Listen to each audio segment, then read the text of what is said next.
So now that you gave the backhanded compliment of the Jets being one of those teams that just rises up to beat Goliath, that is now 3-3, Michael, what ails the Dallas Cowboys? What gives? Was it just playing competition that was, if you will, beneath them and crushing them in the first 3 weeks? Have the opponents that they faced last 3 weeks figured anything out, do you think? Well, the problem with Cowboys with Dallas right now is that they've lost these 3 games, and they've lost them 3 different ways.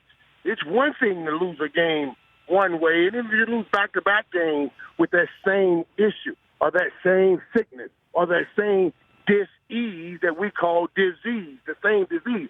But when you have a few diseases ravaging your body, it's hard to cure them. And they lost these games 3 different ways, and that worries me. Now with the injuries, and these injuries are in some very key spots. Of course, Amari Cooper being hurt, and then both tackles. You saw what they just did, Rich. They ran a bare front. They put somebody over the center and both guards, and then they shot, because I was looking at film, they shot Jamal in the A-gap. They were isolating those 2 tackles. When they put in that bare front, they're making sure that the guard and the center are covered, and they get to isolate the tackles, and then they shot Jamal still up the middle, and they had no answer for it. That's what I'm concerned about right there, that every team is going to see that, and they'll try to pull that off for the Dallas Cowboys. Yeah, I got to be honest with you, Irv. You mentioned all the injuries.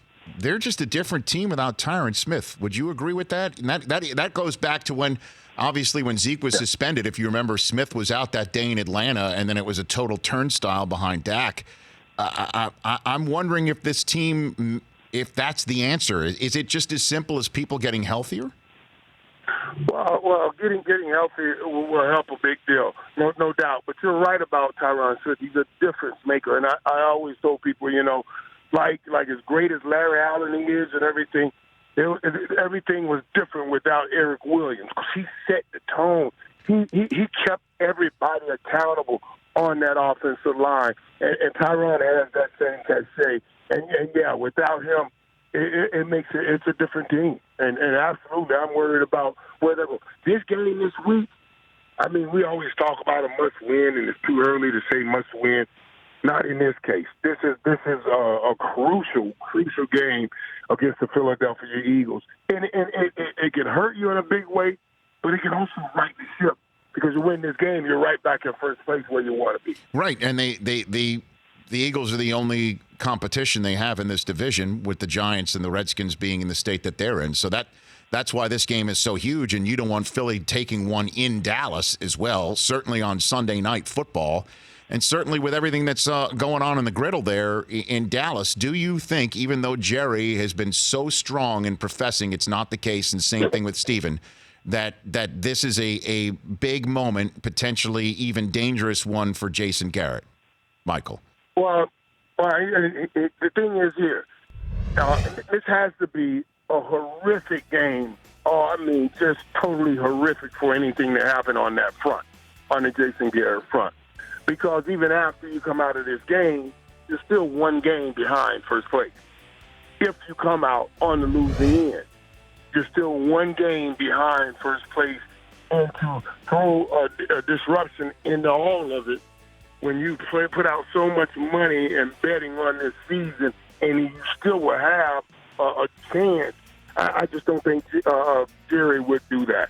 Now, if this is a 52-3 game, then all of that may change.